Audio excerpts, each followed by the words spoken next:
اگر تو خواہش صرف اتنی ہے کہ اسٹیبلشمنٹ کے جو موجودہ اتحادی ہیں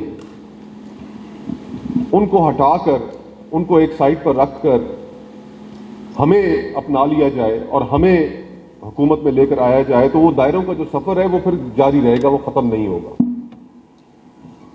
اور اب پاکستان کے لیے سوال یہ پیدا ہوتا ہے، پاکستانیوں کے لیے سوال یہ پیدا ہوتا ہے کہ اس 76 سالوں کی اس سیاست نے، اس اسٹیبلشمنٹ کے رول نے کیا ہمیں کوئی فائدہ دیا ہے؟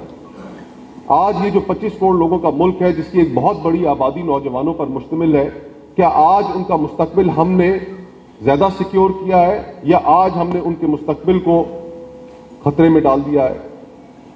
آج بلا مبالغہ 60% پاکستان میں 60% پاکستان میں آپ مغرب کے بعد گھر سے باہر قدم نہیں رکھ سکتے۔ آپ بھلا خود بتائیے کہ کیا کوئٹہ کے باہر بلوچستان میں آپ رات کے وقت مغرب کے بعد کہیں ٹریول کر سکتے ہیں؟